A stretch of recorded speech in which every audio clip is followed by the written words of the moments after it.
자, 살아계신 하나님의 말씀은 에스겔 33장 21절에서 22절 말씀 되겠습니다. 에스겔 33장 21절에서 22절 말씀 두 구절입니다. 자, 우리 한 목소리로 21절, 22절 말씀을 같이 봉독을 하도록 하겠습니다. 자, 21절 말씀 시작. 우리가 사로잡힌 지 12년 10월 5일에 예루살렘에서부터 도망하여 온 자가 내게 나와 말하기를 그 성이 함락되었다 하였는데 그 도망한 자가 내게 나오기 전날 저녁에 여호와의 손이 내게 임하여 내 입을 여시더니 다음 아침 그 사람이 내게 나올 임시에 내 입이 열리기로 내가 다시는 잠잠하지 아니하였노라. 이는 하나님의 말씀이니라. 아멘. 자, 오늘 말씀의 제목은 에스겔 성전과 승리, 에스겔 성전과 승리라는 제목으로 두 번째 말씀이 되겠습니다. 에스겔 성전과 승리라는 제목은 서로 연관이 있죠. 오직 승리자만 들어갈 수 있는 장소가 에스겔 성전이라고 할 때, 지난번에는 야곱의 성전이라 했습니다. 그 에스겔 성전은 또한 야곱의 성전이라 불린다고 했는데, 오늘은 승리의 수가 되는 17이라는 숫자와 에스겔 성전이 어떠한 연관성이 있는지 그 의미를 찾아보고, 더 나아가서 에스겔 성전에 들어갈 수 있는 신앙적인 방법은 무엇인가 생각해보는 시간을 갖도록 하겠습니다. 첫 번째 대지는 에스겔 선지자의 생애에 나타난 17, 에스겔 선지자의 생애에 나타난 17수가 되겠습니다. 작은 첫 번째로 에스겔 선지자의 생애와 17가지 행동 예언, 에스겔 선지자의 생애와 17가지 행동 예언. 에스겔 선지자는 선지자로 부르심을 받은 이후에 특이하게도 17가지 행동 예언을 했다는 면에서 다른 선지자와 다른 면이 있습니다. 그러니까 첫 번째가 행동 예언을 했다는 면에서 다른 선지자와 다르고요. 두 번째는 행동 예언을 17번 했다는 것입니다. 이 17번 했다는 것이 우연한 일인가? 절대로 우연한 일이 아니죠. 하나님의 신구약 성경에 나타난 17수의 구속경륜과 깊은 관계가 있고, 더 나아가 에스겔 성전의 구속경륜을 이뤄가는 그 중요한 신령한 그런 교훈을 우리에게 주는 내용이라고 할 수가 있겠습니다. 오늘 본문이 되는 에스겔 33장 21절, 22절 말씀은 에스겔이 사로잡힌 지 12년이 되었다. 그때 일어난 사건입니다. 주전 585년이죠. 에스겔 선지자는 주전 597년 2차 포로로 끌려왔습니다. 그로부터 12년, 585년에 일어난 사건인데, 이 당시에 두 가지 일이 있었습니다. 첫 번째는 예루살렘에서 도망온 자가 예루살렘 성이 함락되었다. 또 그래서 성전이 파괴되었다는 것을 알려줬던 것이 첫 번째 내용이고, 두 번째는 그 사건을 통해서 에스겔의 그 벙어리, 입이 열렸다. 이 내용이 이 본문을 통해서 말씀하고 있는 것입니다. 자, 이 사건을 중심으로 우리가 구분할 수 있는 것은 뭐냐 하면은, 이 사건을 중심으로 그 이전까지 17번 행동 예언 가운데 16번을 행동 예언을 했고, 이 사건 이후로 마지막 17번째 행동 예언을 하고 있다는 것입니다. 이게 대단히 중요하죠. 이것을 다시 한번 사건별로 정리해 보면은 다음과 같습니다. 작은 첫 번째로 선지자로 부르심 받음, 선지자로 부르심을 받았다. 이것은 사로잡힌 지 5년 4월 5일이라고 에스겔 1장 1절과 에스겔 1장 2절은 말씀을 하고 있습니다.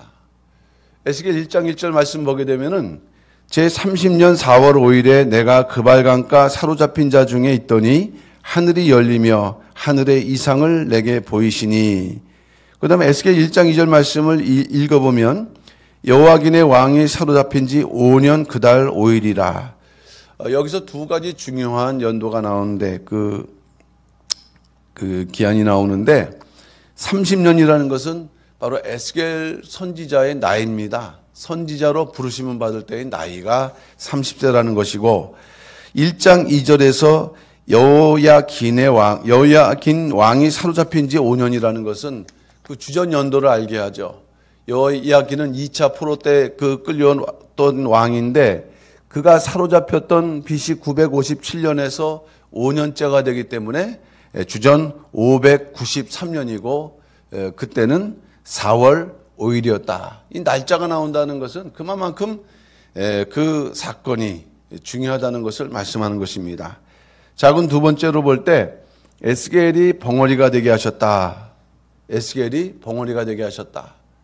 선지자가 된 지 7일 만에 벙어리가 되게 하신 거예요.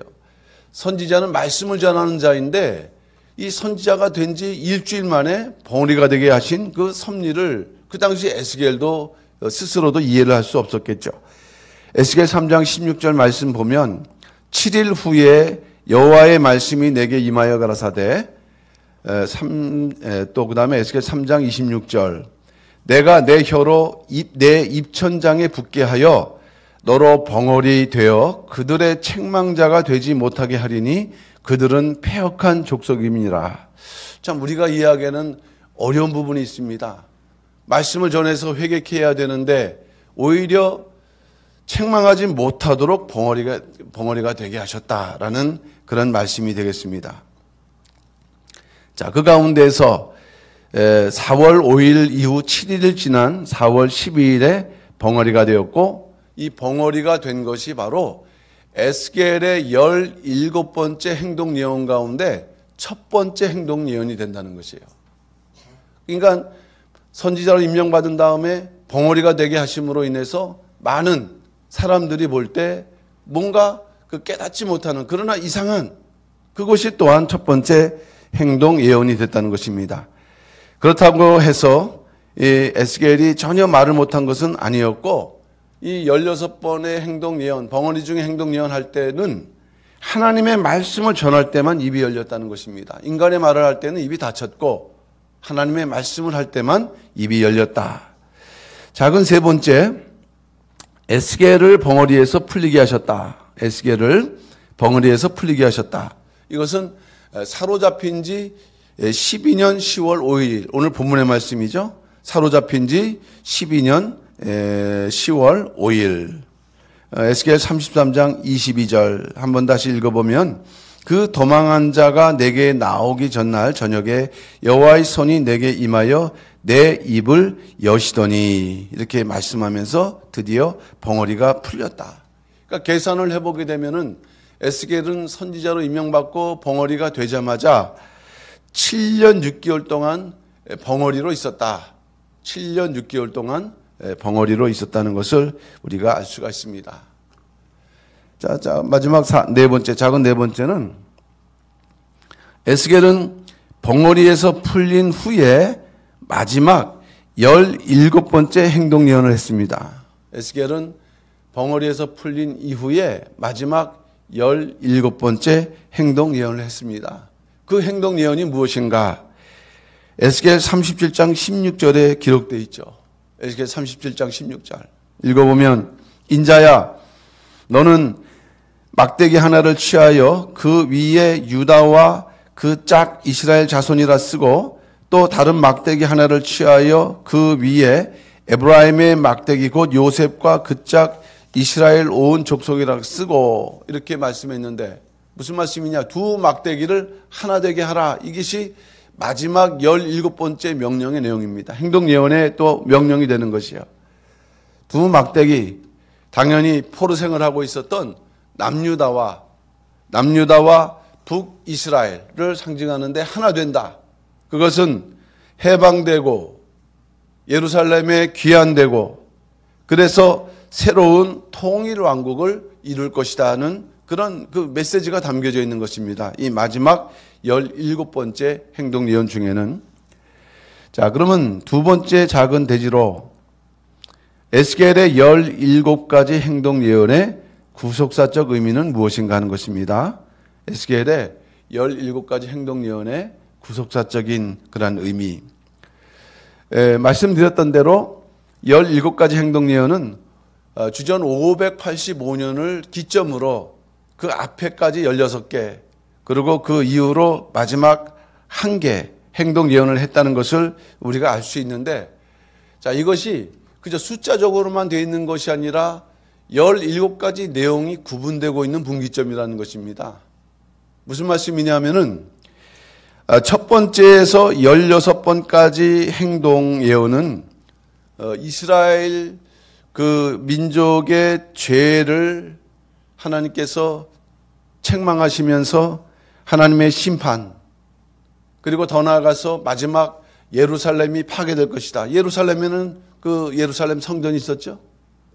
그것을 파괴할 것이다 라는 그 예언이 바로 첫 번째에서 16번째까지의 행동 예언 속에 담겨져 있는 것입니다.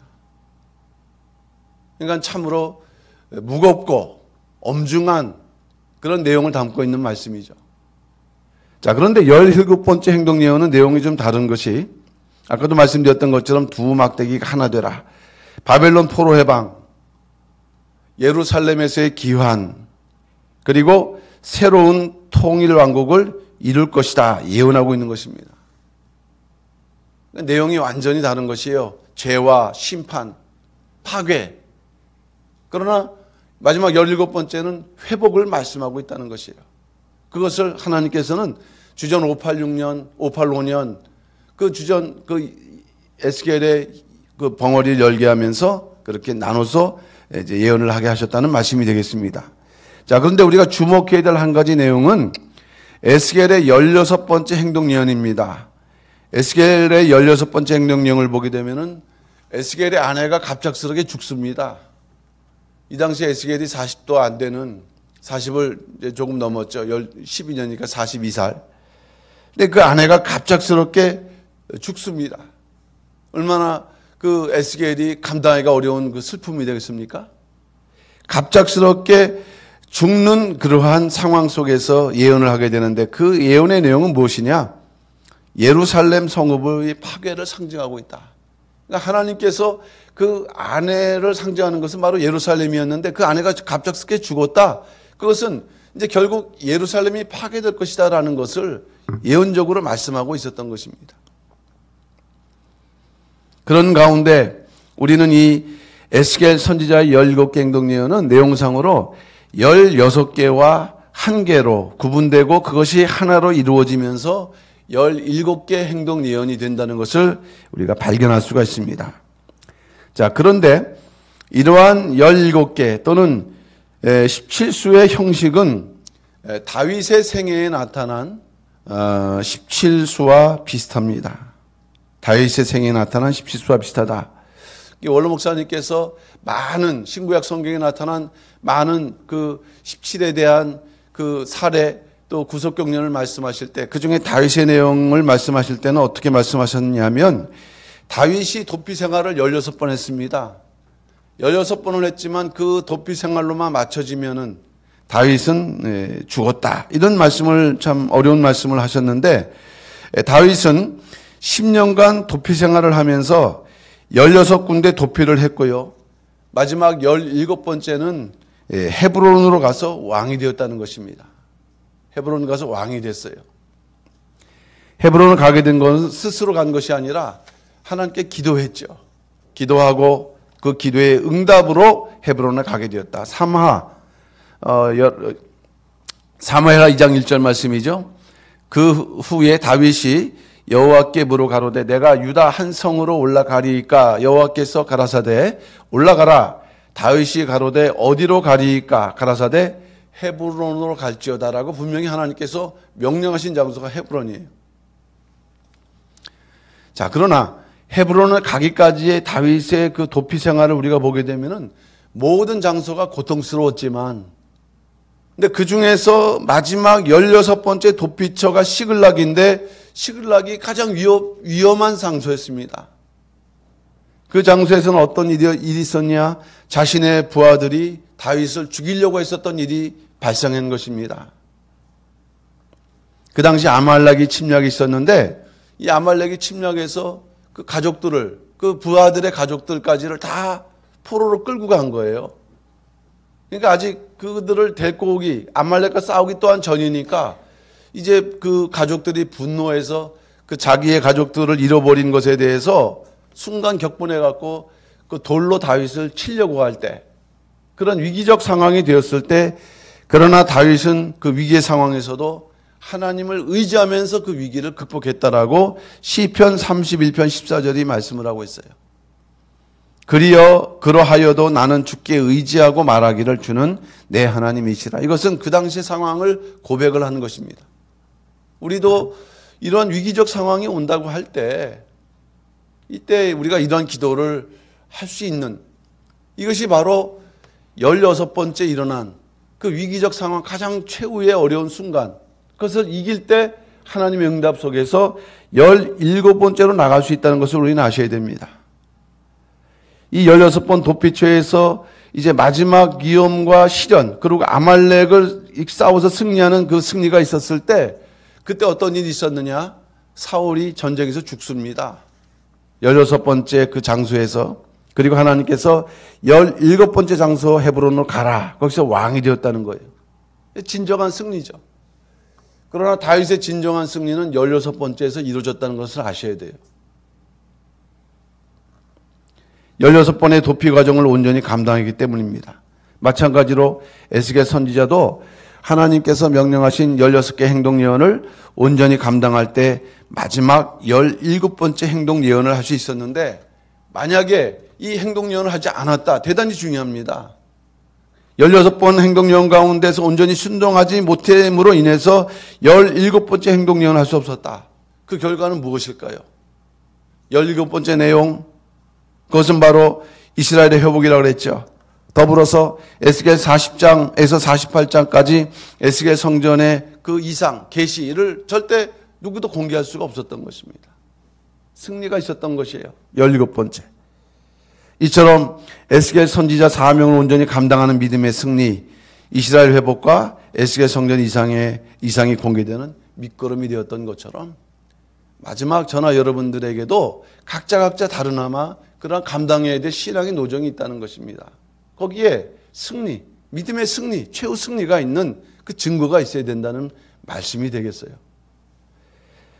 자, 큰 두 번째로 에스겔 성전에 나타난 17수. 이거는 지난번에 여러 번 말씀드렸기 때문에 시간이 많이 지났기 때문에 간단하게 말씀드리고 마치고자 합니다. 이것은 에스겔 성전의 6개의 문간입니다. 6개의 문간. 이 6개 문간이 관계된 것이 17수고, 17수가 관계된 것이 6개 문간인데, 이 규격이 동일하죠. 광이 25척, 장이 50척. 에스겔 성전의 17수의 구석 경륜을 보여주고 있습니다.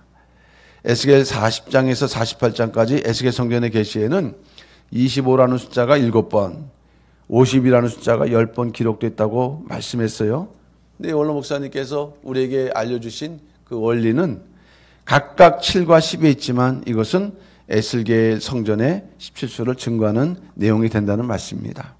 그러니까 이처럼 에스겔 성전에 17수가 적용된 그 장소가 있다면 그것은 바로 6개의 문간이고, 문이라는 것은 들어가는 장소잖아요. 그러니까 결국 17수 승리의 자격자가 에스겔 성전에 들어갈 수 있다, 통과할 수 있다, 당당히 들어갈 수 있다는 것을 말씀을 해주고 있습니다. 자, 결론적으로 말씀드립니다. 결론적으로 에스겔 성전은 17수의 구속 경륜과 대단히 깊게 연관된 장소다. 최후 구원의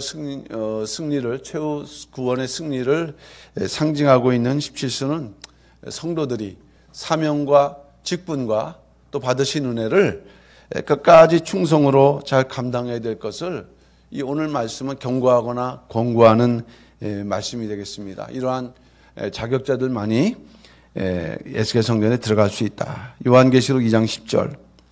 내가 장차 받을 고난을 두려워 말라. 볼지어다 마귀가 장차 너희 가운데서 몇 사람을 옥에 던져 시험을 받게 하리니 너희가 10일 동안 환난을 받으리라. 내가 죽도록 충성하라. 그리하면 생명의 면류관을 내게 주리라. 여기서 10일이라는 것은 상징적인 기간을 말씀하는 것입니다. 이 기간을 반드시 우리가 승리해야 된다. 그래서 여러분 생애 속에 17수의 승리가 있으시고 그 결과 에스겔 성전에 다 들어갈 수 있는 우리 승리하시는 온라인으로 예배드리시고 또 이 함께 예배드리시는 우리 모든 평강의 성도들 다 되시기를 주님의 이름으로 축원합니다. 예. 자, 두 손 드시고 오늘 말씀을 생각하시면서 믿음의 승리 또 그런 승리를 이루기 위해서 각자 또 연말 되기 전에 그 회개 결산할 수 있는 그러한 결산에 그러한 그 기도하시는 성도 되시길 바랍니다. 자, 두 손 드시고 아멘 할렐루야 참청하겠습니다. 아멘 할렐루야. 아멘 할렐루야. 아멘 할렐루야.